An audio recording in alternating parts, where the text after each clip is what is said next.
Uh, Hello, everybody. Welcome to another episode of the Thriving Adoptees podcast. And I always say this, and I always mean it. We've got a real treat for you today. This lady is a live wire. We've got a real live wire here, and I'm interested. And she's way brighter than me, way more intelligent than me. So I'm looking. She's a professor. She's Dr. Syb Brown. Welcome to the show, Syb. Thank you so much. I'm excited to be here. Yeah. So I heard about Dr. Syb on via Jennifer Diane Ghoston's podcast, and I thought this lady has got something special. So asked her to come on the show, and here we are. So she's a professor. You're currently in Nashville, out of Chicago originally, and you are a late Discovery Adoptee. So you found out the day before you were 42, was it? If Correct. I remember rightly. And obviously I'm an English gentleman, so I'm not going to ask the next question. Let's just say 54. I'm 54. That was 12 years ago. Okay, right. Okay. Well, so I'm 56. Actually 2010. I'm sorry. It would be 13 because I found out in December, the day before my birthday. So I found out in December of 2010. So I'm going on 13 whole years. Yeah. So are you late December? What date are you in December? The 15th, mid-December. All right. So so I'm early January, so I'm a Capricorn if you put any in that. But you're before Capricorn. I'm a Sagittarius. Total Sagittarius. fire. My sister, my little sister, is actually Sagittarius too. So one of the things that I heard Dr. Syb say is that we never heal. But she seems to be pretty happy and pretty upbeat. So there's an interesting dichotomy there, an interesting contrast. I don't often use words like dichotomy, but I'm speaking to a professor, right? So you go, hilarious. Yeah, up you go. So there's a bit of a contrast there, and you started diving into that to explore that, and then I thought, hold on a minute, let's press record and let's get into this. So you said something about never healing but evolving. So what's your take on this? So it's semantics, it's words, it's verbiage, it's how you look at it. So everyone has a different perspective, and what you embrace is what you embrace. For me personally, I'm realizing you don't completely heal because life evolves, meaning I might heal one thing and then I have to work on something else. So there's always healing to be done. So you may get over that first hurdle of healing, but then the next hurdle is going to come. Because that's what makes us human. Always growing, always evolving, always learning. If we get to the end, you might be at the end of your existence in this lifetime. Okay. So I'm with you on the ongoing process and the evolution thing. But the idea, obviously, the idea that this is verbiage. I'm kind of with you on that extent. So what do you think is wounded? Wounded is lacking awareness. So when we're unaware, we're wounded. Because I've listened to you as well. So when we're not aware, we're wounded because we're hurt.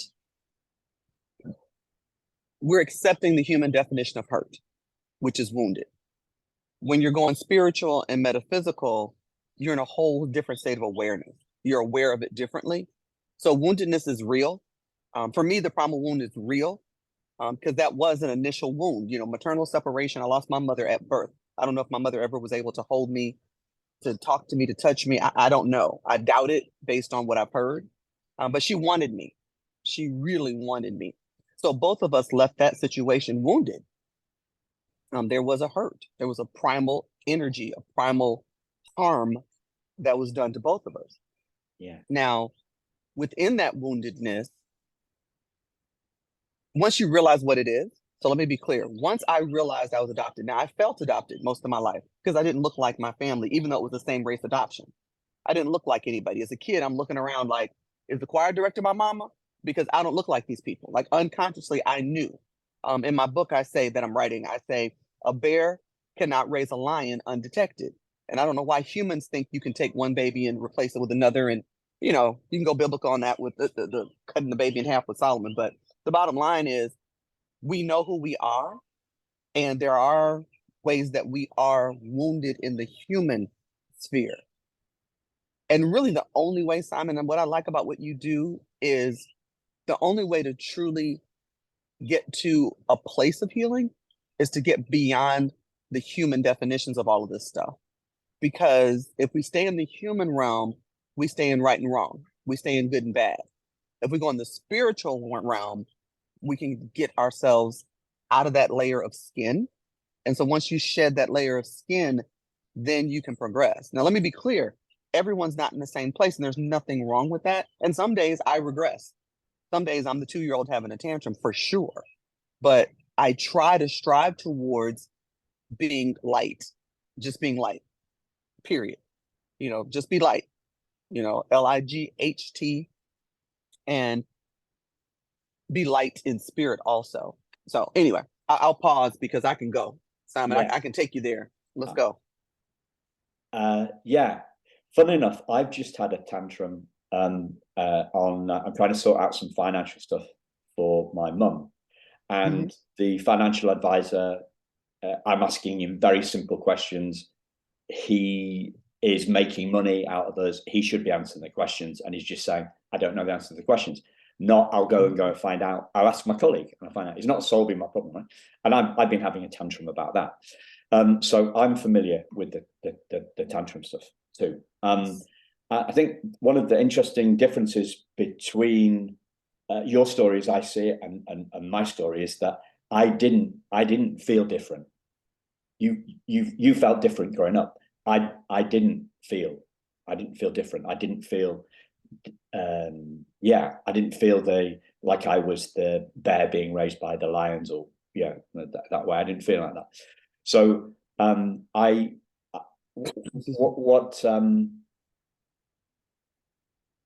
think that the primal wound comes in different sizes, right? So mine feels like a paper cut, and then some other people feel like it's like a Jaws movie where the great white shark has taken a chunk out of their body, right? So there's a spectrum. There's a spectrum of the size of the You wound. just traumatized me. I heard the Jaws music and I saw Jaws. You just traumatized me. Yeah. And we went to see that film, and I think it came out in 1978. Oh my God. So, I don't know if I was 11. I was like 10. I was 10 and I was terrified. I don't think I saw it when I was younger. Why are they allowed us to do that? Anyway, the wound is in the human sphere.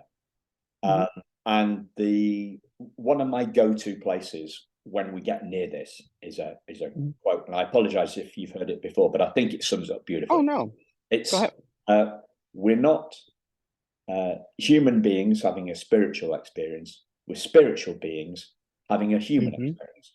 And that was a French Jesuit guy, philosopher and priest, Pierre Teilhard du Georgin.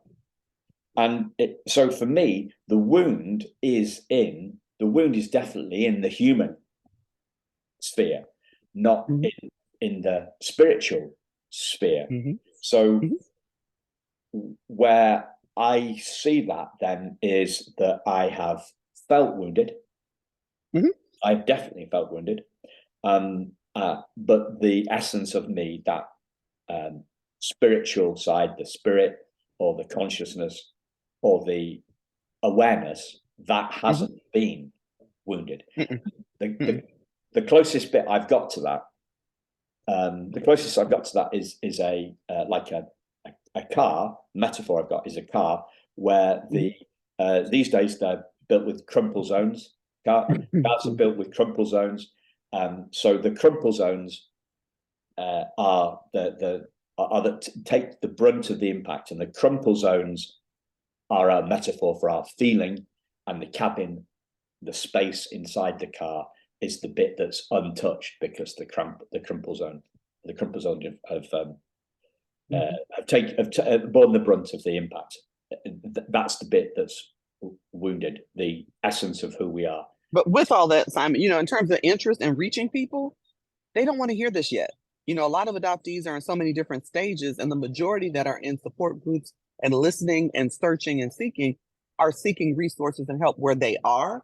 So they're not there yet, you know, and it's not like somebody's better or worse. It's just people are on it. We're all on a track. We're all running a race. People are just at different points on that track. So when we're trying to reach people to say, there is another side, there is another way, there is another possibility. But a year ago, 2 years ago, I would have cussed you out. Like, we wouldn't be having this conversation because I wasn't there yet. You know, and some days I can, again, regress into the frustration and the hurt. You know, I'm going through some things now with my adoptive family, and they're very hurtful and frustrating. Yeah.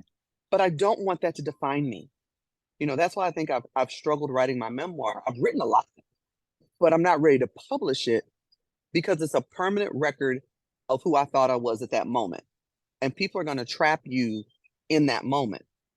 And I want to make sure I'm strong enough to handle all these realities. So for those who don't know, I'll give my story in a nutshell because each guest is different and has a different way of coming at this. So for almost 42 years, my adoptive parents did not tell me who I was. My adoptive father dies. A family member inadvertently tells me after his death. My father was the godfather. They never would have told me had the godfather still been alive. Mind you, my mother is the real boss in terms of the one that'll get you. She's very well and very alive at 91 years old.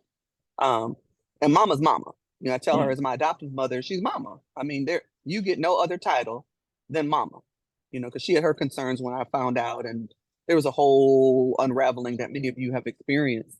And yes, I'm in reunion with both sides of my maternal and paternal family, but both of my parents are dead. I found graves both times. They died when I was a teenager, not even knowing I was adopted. So with that, there's a different type of hurt. For late discovery adoptees, these are different layers, not to mention the late discovery adoptees whose adoptive parents are deceased, and they find out after the fact completely. So all of that warrants healing. All of that warrants attention. You know, it's you can't see the forest for the trees, but you have to see the trees. You know, for adoptees to heal, we have to see those trees. Eventually, prayerfully, we'll get to see the forest. Again, that's the thriving, that's the evolving. But you got to go step by step. You can't skip steps. Like, I couldn't skip the anger stage. I couldn't skip the I shut down stage. I couldn't skip the stages of healing and evolving. So you have to hit each one of those stages, and different people are in different places, and wherever you are, it's okay. Yeah. You know, you're the red dot on the map. You are here. This is where we are. It is what it is. Right. Because you put that so beautifully at the end of the interview with Jennifer, in terms of that acceptance for knowing that everybody's at different places in the journey, and that's okay. So I'm for those that want to dive into a little bit more, I'm going to put a link to Dr. Syb's interview with Jen, so you can get more of the story bit, right? And another bit that really got me listening to your story was, you know, when you said, "We want our mama," and like I've got goosebumps. You know, I'm holding my wrist, my arm up to the screen. That's not very good for podcasting, is it? I'm getting goosebumps along that when I say we want our mama, right? And it's just like, whoa, that cuts through all that kind of cuts through all Simon's. You know, I've been on my journey stuff here 14 years, right? And I respect that these different layers, that different things add up. So you've got the relinquishment trauma, you've got the new surroundings trauma, you've got the if you're brought up in a different, if you're brought up black in a white household or white in a black household, you've got that transracial layer as well, where you not only feel different, but you look different, and all that kind of mixes in together. Then you've got any trauma from that happens in the household, whatever that is. And then obviously you've got the late discovery adopting stuff, which adds another layer of trauma. And it's like, so for you, something that you'd believed for 41 years and 365 days, well, you'd had suspicions for, and you'd actually, the world goes from underneath, the ground is pulled from underneath you. And just on that, you mentioned in the interview that with Jennifer, that you had actually asked you'd ask your folks about whether you adopted because you felt different, and then it wasn't an omission. It was lying. It wasn't an omission. It wasn't the fact that they didn't tell you. It's that they didn't give you the truth when you asked it. Like you'd somehow you'd figured out what it was, the rational, and you'd asked them, and they said no. So that's like I'm not so, you know. Like, that's the baby scoop era. So the babies, for those who don't know, the baby scoop era was 1945 to 1973. They estimate at least 4 million babies were taken from their families. And what people don't understand about adoption, the other trauma is people responding to you. As soon as I say something, you're successful, be grateful. You know, your parents did the best they could, be grateful. Gratitude to me is groveling as an adoptee. I'm thankful because that gives me agency. Gratefulness is something I think externally imposed on people and can become fake. So I'm thankful because I choose to be, but I will not be grateful I lost my mother at birth. Let us be clear and put a period on that note. In terms of not knowing and really having your whole existence denied, you know, late discovery adoptees are different. You know, my LDA family, I love y'all because we are different and we're processing differently. I also think, Simon, that men process differently from women. We need that research out there. I think part of that is your survival instinct as men, because men were the hunter-gatherers and they were used to going to different tribes. They were used to going to different groups, different families, different cultures, different communal groups. And so as a result, I think men adapt differently to being adopted, whether they know or don't know. But research needs to be done to further parse that out. Yeah. I can't remember if I answered your question or not because my mind went, it goes, you know, with this topic, it goes everywhere. It does, yeah. I think there's another thing, another reason that men and women, male and female adoptees react differently. I think because if you have a strong maternal instinct as a woman, then it's like, well, what could overcome that bond? You're aware of that. You're aware of that bond, which something that, you know, we don't have, as we don't. I don't know, but it doesn't feel like that as from a sample of one me. That's interesting, but you know, Freud would want a word with you about that, because Freud would say Oedipus would kick in and the mother-son bond would be more powerful than the father-daughter. But you know, interesting. That's Freud. That's Freud, though. Yeah. We don't go near him.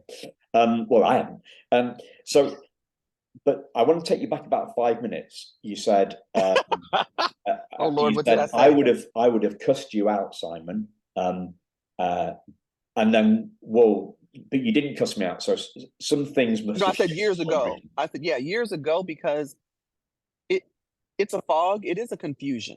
It is a frustration when you're manipulated. I was manipulated. I'm still manipulated. You know, I still have to use, and I mention this wherever I go, I still have to use a birth certificate that says I was born at one hospital when I was not born at that hospital. Legally, I have to agree to the lies that I did not consent to. You know, I wasn't old enough for consent. These are memories I have, but I can't really recall. I can remember, but I can't recall because it was a pre-verbal trauma, losing my mother at birth. So I didn't have agency. I could not consent to this. And I still have to live a life as Sybil Brown. I've created Dr. Syb because I like Dr. Seuss, Dr. Phil, Dr. Dre. I think it's a cool moniker. And a friend of mine, I used to work at a TV station. He said, "Oh, now we got to call you Dr. Syb." And I was like, I like that. That was even before I got my degree. But the bottom line is, you are here. I mean, I just keep telling myself, you are here. And there was so many moments through this journey where I didn't want to be here. You know, and I don't know if that was just didn't want to be here as in sitting in the chair I'm sitting in, or didn't want to be in this plane. be in this lifetime. And I know other adoptees can feel that, but you have to work through it. You got to let that feeling pass. I try to encourage people, this too shall pass. That feeling, that emotion, that moment is going to pass. You just have to sit there long enough for it to get out of your system.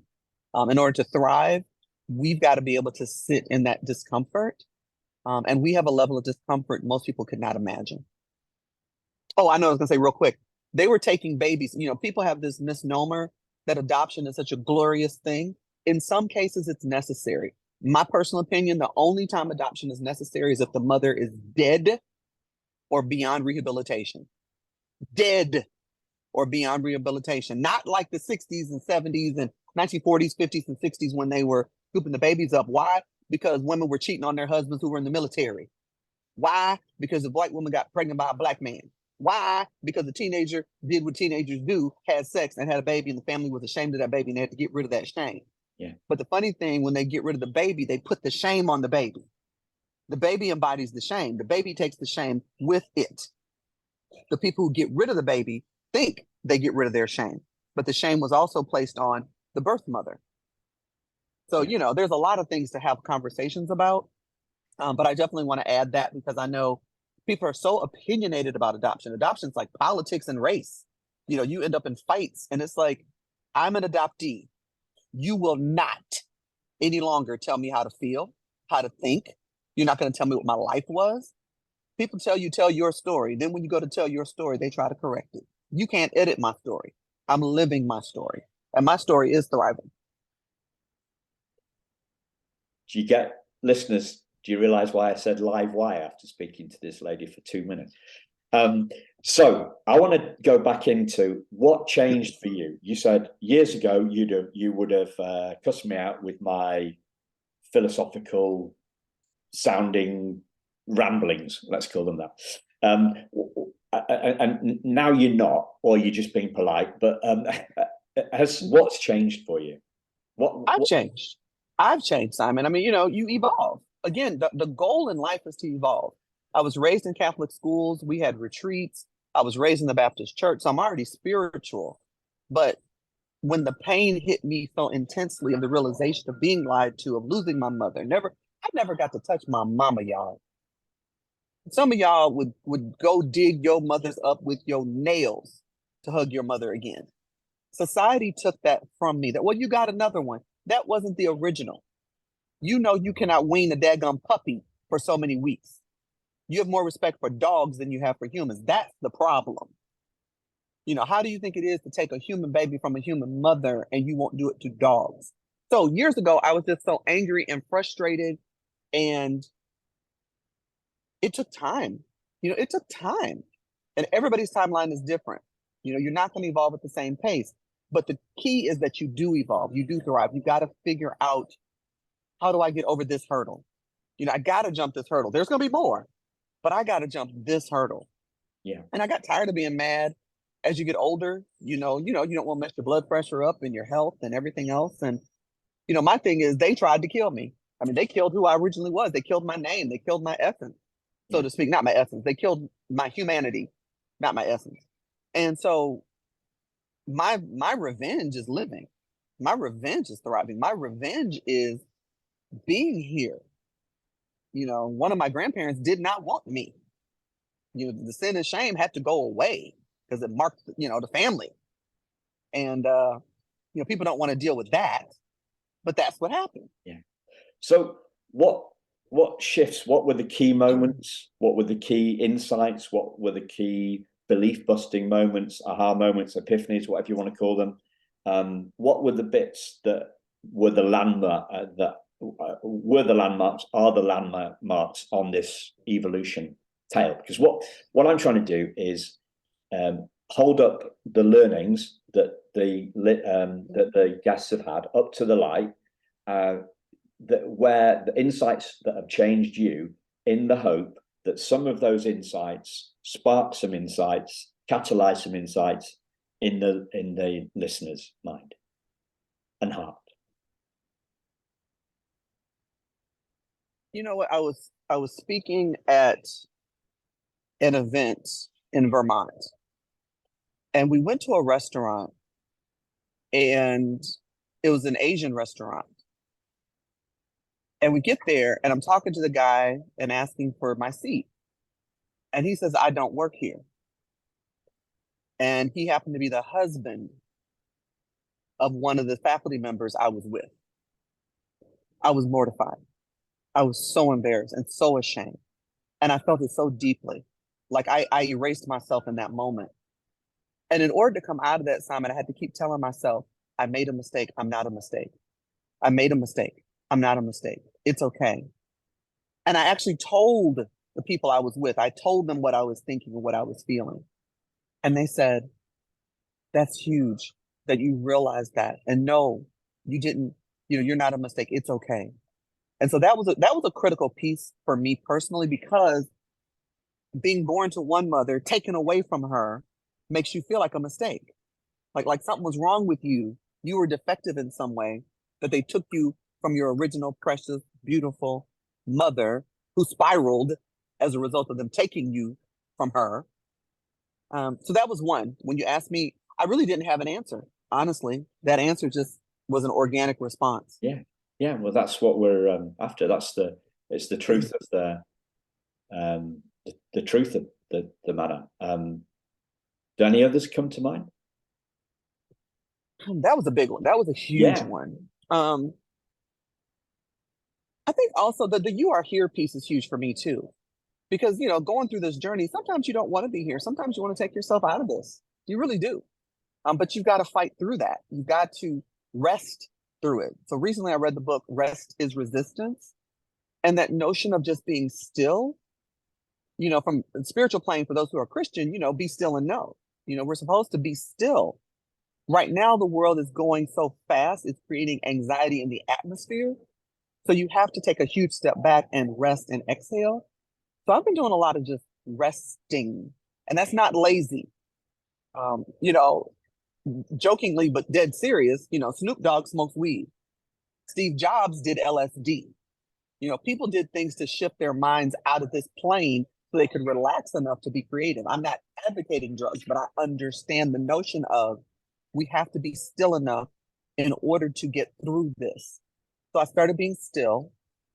I started using nature. That was another biggie. So we were talking about the pandemic briefly before we came on. So the pandemic hit, lockdown hit in March of 2020. And I started walking. I hadn't been outside since I was 16 when I learned how to drive the car, on my birthday. So pretty much I stopped being outside. I wasn't, a water person. I love water. I can't swim. So pretty much I would go from one garage to my work garage, come back to the garage, and I really wasn't outside. So walking and really working with that vagus nerve to calm it down, realizing you had a vagus nerve that runs, the base of your body, holding your spine and neck and everything together. Paying attention to sunrise and sunset. Starting to follow Dr. Huberman. He's a neuroscientist, and he's on Instagram and on YouTube, but listening to how do you reset your body? We're on devices too much. We're on screens so much that we need to see a sunrise and a sunset as much as humanly possible to reset our eyes so that we can recognize colors. Because looking at the computer so much is changing our perception of color. So in order for us to be human, we have to embrace nature. I often tell my students, follow a squirrel. Go sit down on a bench and let your eyes follow a squirrel or a bird to relax your nervous system and just be in this moment, to enjoy being here. Yeah. So it sounds like it's all all those things are a decoupling, a separation between you and these overwhelming thoughts and feelings, right? It's almost like a distraction, a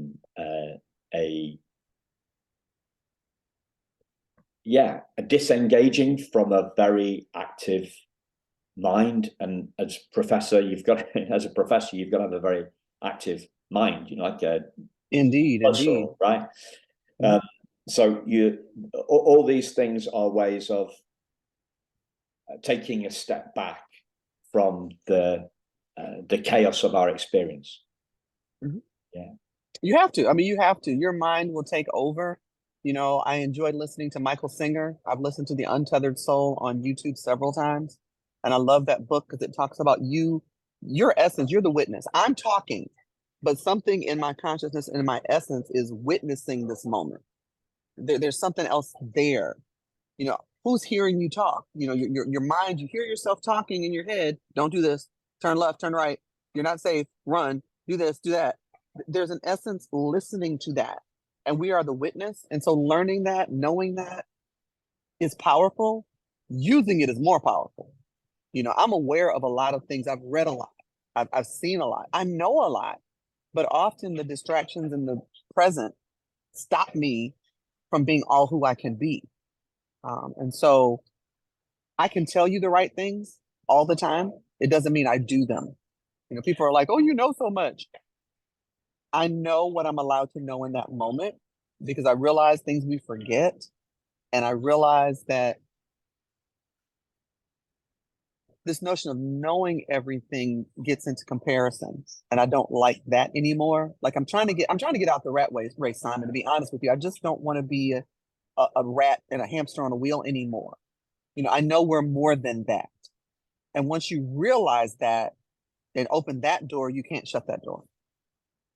Yeah. Yeah. If you win the race, you're still a rat. Correct. You're just an exhausted rat. You're just an exhausted rat. You need of hydration. Or dead. Or dead because somebody shot you from behind. Yeah. The Japanese have a word for death by overwork. And it is A name. Sorry, I don't know what the name is, but like they have a. Oh, you're saying it is, yeah. Yeah, it's a cultural. Eastern culture, African culture. Again, America's a new country, and that's another thing. Our arrogance doesn't allow us to recognize. 1619. Well, there are centuries of other countries, other religions, other ideas, and so as a result, those who study more deeply can expand better. Let me share this with you. In terms of attachment.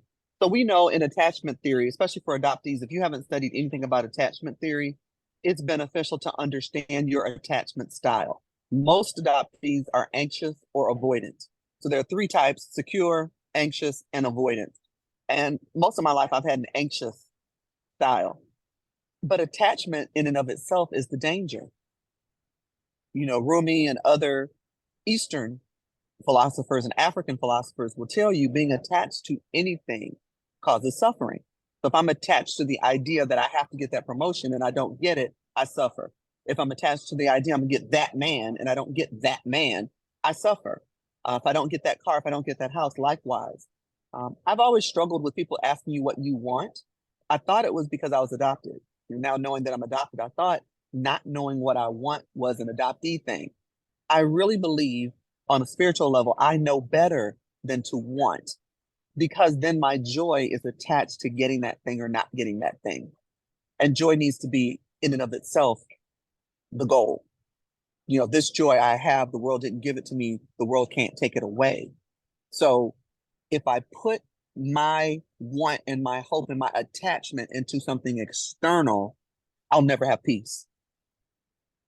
And so if I'm attached to wanting my mother, I have to let go of that attachment and be at peace with it. I can still miss the connection that I feel I should have had with her, but I can't be attached to a resolution or attached to whatever it is, because whatever I'm attached to is going to cause the suffering.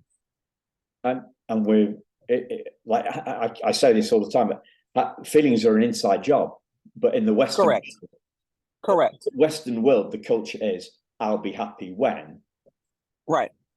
Fill in the X. And in the I listened to you. That's why I was excited. I'm like, Simon, we're gonna go. Let's go, Simon. I hear you. Yeah. Okay. Yeah. So I want to make you mentioned Rumi. So I have you ever heard of a guy called Rupert Spira? I name check him on the show all the time. He quotes a lot of Rumi. Yeah, I heard you say it. I heard you say it. Yes. Yeah. So Rupert Spira will distinguish between what we are aware of, right? Mm-hmm. The content of our experience, and the context of the experience. So the context of the experience is the awareness. Yep. The awareness that is aware of the thought, aware of the feeling, aware of the need to connect with our birth mother, aware of the trauma, aware of our trauma, because trauma seems to me it's thoughts and feelings, right? So so we're making a distinguishing between the content of our awareness, what we think, what we feel, what we sense, and who we are, the awareness in which all that stuff is going on. And what comes to mind, and I thought about how to explain this. So I don't know how to swim, but I love getting on flotation devices in bodies of water. And so the first time I got on salt water, and the buoyancy, the ability to float on salt water was just unbelievable to me. Again, I'm not a swimmer, so getting in that water was a different experience. And I was getting taken away by the current. There was a natural flow, a natural current taking you right where you needed to be. You didn't need to swim, push, pull. You didn't need to do anything but sit there and relax and just be. And really, that's our consciousness. That's the awareness. It just is. You can't change it. I couldn't change the flow of the ocean, the strength. I couldn't change any of that. But in my being, I could choose to be afraid. I could choose to be terrified. And sometimes our instincts, our primal instincts will kick in and your body alarm system will go off to let your intuition know, hey, something's wrong. But then sometimes we're just overridden with fear, and I think a lot of that's in our society today. It's just a lot of fear that really doesn't exist except for in our minds. It's not real.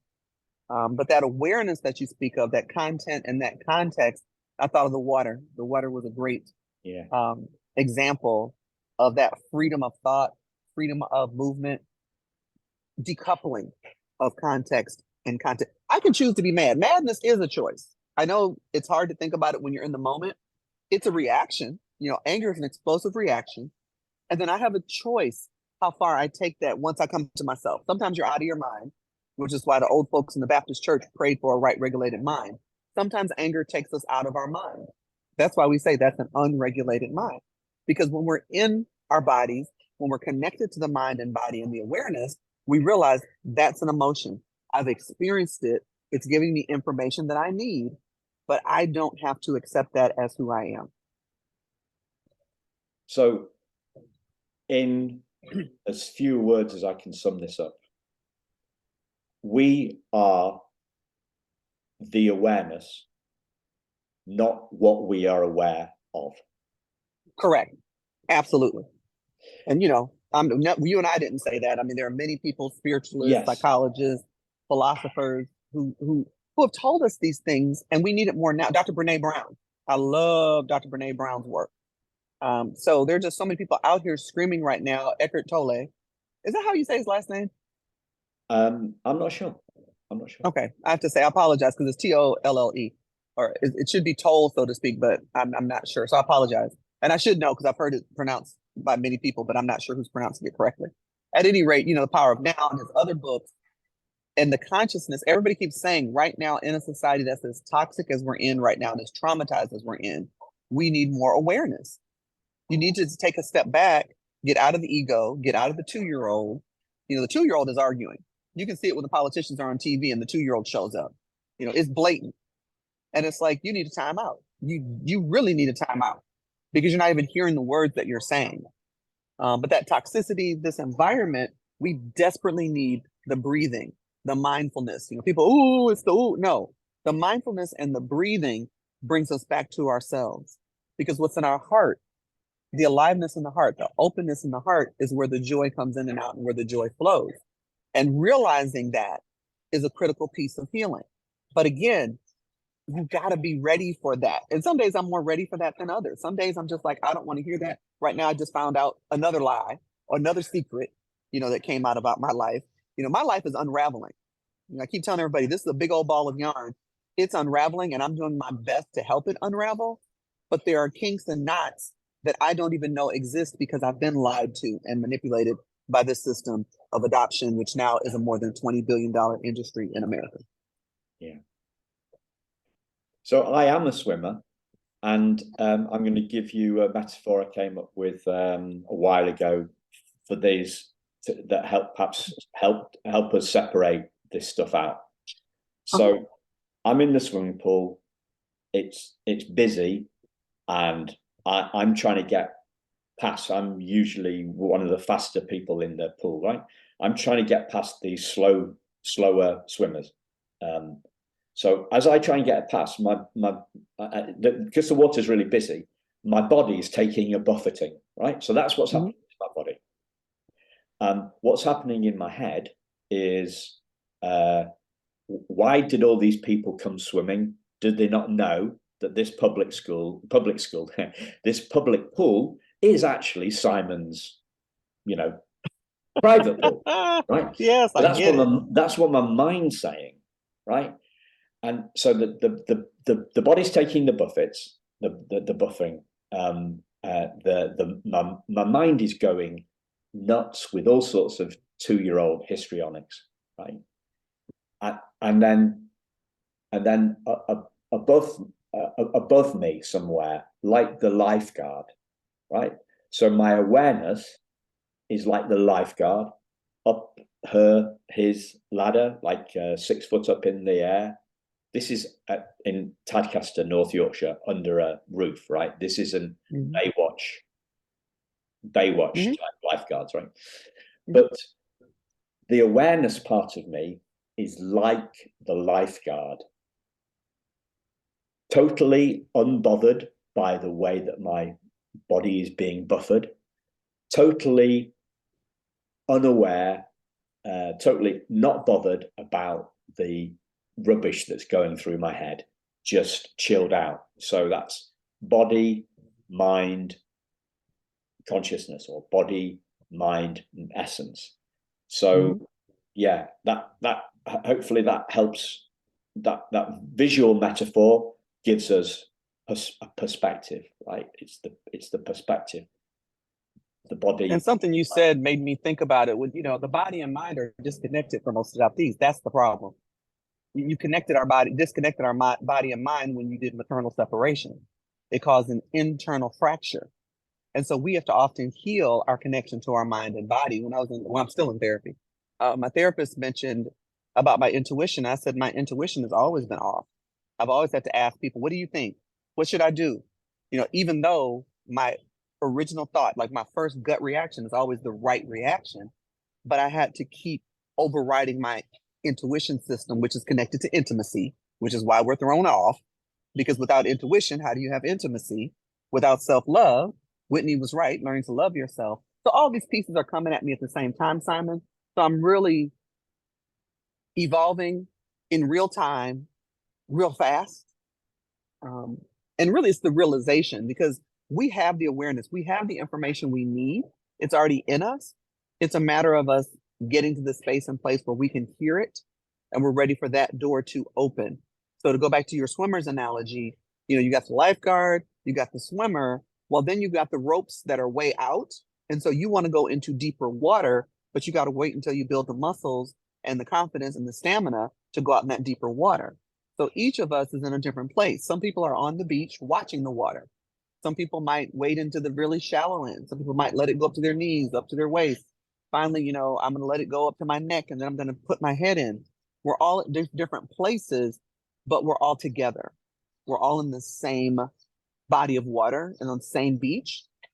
It's just a matter of where we are in this process. And the other thing about, when I go swimming, I say I'm normally one of the fastest in the pool because I'm just swimming in the public sessions. The kids that are swimming like 7 hours a week and doing 3 hours on land to build their muscles, they'd be way quicker than me, right? So but they don't swim at the public session, so I can only judge myself against who I'm at. Who do you see as because I want to learn from people that are ahead of me on the journey, right? And on the consciousness journey, so they are more conscious. They are less triggered. And that everybody uses that trigger word, right? And I think because a trigger, we're just talking about one bullet, and to me, it does the thing a mass disservice, because what happens is it's more like a landmine going off, isn't it? It's more like a landmine. It's explosive. It blows people to shreds. It's not just a single bullet. So triggering to me is, in some respects, it's downplaying, but they don't seem to. Well, I haven't come across the kind of the Eckhart Tolles or the Brené Browns in the adoption world. I don't see those mega conscious. Maybe I've just not looked hard enough. Who do you see? I draw my experience outside the adoption space. I do too, and that's not to say the people don't exist. We need to put spotlights on people. So I use Dr. Tama Bryant. I use Dr. Brené Brown, Michael Singer, Michael Beckwith. So, I'm listening to things on YouTube. I'm intentionally looking for this. I'm intentionally seeking peace from within and from this growing awareness. So listening to people consciously and intentionally. Also, I let YouTube autoplay a lot too, because it will feed you more of the same. That confirmation bias. I'm going to confirm what you already want, so I'm going to give you more of it. Couple things. The other piece of the puzzle is there are adoptees out there. We just may not be aware of them, and I need to be. And that's something important to me as a journalist and as an educator, is putting spotlights on what's out there. I'm newer to the community in that I had a false start, similar to what happened to you, the toxic positivity. I had a situation where I had joined a group early on, probably around 2017, 2018 on Facebook. And I was so excited. And because I'm in my head, and most adoptees were in our head, research shows that is safer in our minds, which is why we may struggle with this notion of awareness, because we're always in our head, because that's been the safest place for us, because out here has been dangerous. Out here is where I lost my mother. But in that group, I was basically told, don't post any more articles. You're posting too much information. And I have the email, and I haven't gone back. And I realized, though, you are where you're supposed to be. So I wasn't supposed to be there. I wasn't supposed to share my wisdom on somebody else's platform where they could get credit and get access to my information. So I recognized that in hindsight. At the time, it was hurtful. At the time, it was painful. But, now I've got time and wisdom. So we talk about healing and evolving. There's time, space, place, wisdom. The other piece of the puzzle that I want to share too, Jennifer Diane Ghostin. I have to talk about my sister, because we met on Adoptee Voices, started by Sarah Easterly. And Sarah was excited to make sure we met, because both Jennifer and I hail from Chicago. Both of us moved to Nashville, both same race adoptees, both adopted by older parents, both found graves on both sides, mother and father's side. And the list goes on. There's so much in common. It was frightening. Both born at the Salvation Army Hospital for Unwed Mothers. I'm like, were we separated at birth, like 5-6 years apart? But I'm so thankful for her, because she had asked me to be on her podcast, but it took me a while to do it. Because again, becoming public about this leaves us all bare for public scrutiny, for the external to say something about what's going on internally. So I definitely want to encourage people to listen to Once Upon a Time in Adoptee Land with my sister, Jennifer. So I have to make sure I put the shout out. And Sarah Easterly's Adoptee Voices group, where I met Jennifer. Jennifer's one of the mentors with the writers. That was a very healthy experience. Yeah. So the link I mentioned earlier on is going to be in the show notes. It's to Jennifer's thing. So all you need to do, ladies and gentlemen. I should have mentioned it. I should have said that then, but we were playing. Simon and I playing double dutch over here, so I had to get in the double jump rope for those all over the world. That's jump rope. I spoke to Sarah Easterly yesterday, so she's going to be coming on the podcast soon. So awesome! I look forward to listening to that episode as well. Now, you mentioned this word confirmation bias, which has been on my mind this morning. So can you sum up what confirmation bias is in a sentence or two? We get what we want. We get what we want. If I believe everything is yellow, I'm going to see yellow, and I'm going to get confirmation that yellow is the best color in the world, so to speak. I'm going to seek information that already confirms what I believe. Okay. So an adoption is like that. Adoptive parents, sadly, will look for information and find what they want. My adoptee is happy. Your adoptee may not be happy. Have you ever asked and then listened to the response?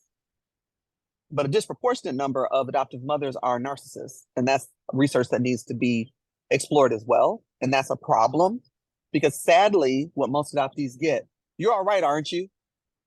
I raised you well, didn't I? You know, a lot of people are getting Slightly that. leading questions, yeah. And then, well, they're shut down. It shut down your whole system. And now you're operating in servitude, Stockholm syndrome, and not evolving as a human being. You know, people are killing each other's evolution. You know, how am I supposed to become aware and heal and thrive in these environments that keep telling me you're an enslaved person? Because fundamentally, that's what it is. When you take my culture, you take my identity, you took my name, you lie about my hospital, you know, a judge hits a gavel, and all of a sudden I'm erased. So thriving in that is miraculous. The fact that we do thrive, Simon, is an absolute miracle, especially when 16% of serial killers are adoptees. Adoptees are 4 times more likely to commit suicide. We know the statistics, but the world doesn't know. And what I've learned about this through being Black is people don't pay attention to stuff that they don't perceive to affect them. They have opinions about it. They will talk about the little information they have about it, but they don't know. You don't know what it is to be Black. You don't look at the statistics and the data. I have no choice. Same thing goes for adoption. The adoptee intimately knows more about the situation than those who are not adopted. Now, some adoptees are more aware than other adoptees, and that's what we have to help people understand, that there's a continuum, there's a spectrum with any identity. There's going to be some people who over-identify, are fully immersed in the experience, and there are going to be others who are just not aware because nothing has happened to trigger that awareness. And I write about that as well. Yeah. How can our own confirmation bias for us as adoptees, how can that hinder us? Well, it hinders anybody. I mean, you know, you've got to get out of the same pool of water. You've got to explore different places and spaces. I mean, if all I see is my living room, that's my perspective. But when I go see somebody else's living room, that's why they love HGTV. I can figure out, hey, I like what Tiffany Brooks is doing over there with this interior design. I can do something different. So again, it's getting out of ourselves, getting to know other people, listening, checking our emotions, and participating, being present. You know, our challenge is for us, especially as adoptees, unconsciously, we want to be seen, we want to be heard, you know, consciously and unconsciously. We want to be seen, we want to be heard, we want to be loved. And so oftentimes for us, unfortunately, it's the subconscious and the unconscious that's ruling us until we become aware. Oh, that's a bad pattern. Oh, that's a trauma response. Oh, that's a trigger. When I become aware and present to myself, then I can start working on changing these patterns and these habits. But in order to override confirmation bias, I have to get new information. I have to get different information from different sources. Yeah. Beautiful. So will you come back on the show when you've finished your book? Yes. The funny part is, when is that going to be done, Simon? Riddle me this, Batman. I have no idea when that thing is going to get done, but I know. you know, it's in my head. It's in my head. I just have to put more on paper. I did put the journey of getting my official birth certificate, which again, that's another thing I have in common with Jennifer Diane Gostin. We both were in Illinois, so we both got our birth certificates around the same time. Okay. When Illinois released the records in 2011, the actual birth certificates came in 2012. Your book will be done when it's done. That's I've started one 3 times, 4 times now, you know, so I've got I've got to 10, 12,000 words, right? You know. Well, what happened was, and I'll share this too, adoption is only a part of my story. Yeah. Because I was overwhelmed by it, it became the story. So the first book that I've written so far, I've got 150 pages written. However, my story isn't there. I'm just telling you about my adoption discovery and that process, as opposed to, hey, she's a Navy brat, grew up near the Great Lakes Naval Base near the Chicago area, in between Milwaukee and Chicago. Hey, again, she went to all Catholic schools. Hey, she was class president of predominantly white school. Hey, she was captain of the volleyball team. You know, there's just all kinds of things, and not to mention all the things that I've been blessed to do since then, which I count as blessings. I am blessed and I am harmed by adoption. 2 things can be true. which is, the juxtaposition that we talked about early on. People want you to be either or, and I am definitely an and, both and. Brilliant. Thank you very much, Dr. Syb, and thank you, listeners. We will speak to you again very soon. Check out the show notes and listen to Jennifer and Dr. Syb talking, because it's fantastic. I listened to it this morning and it's brilliant. It's comedy.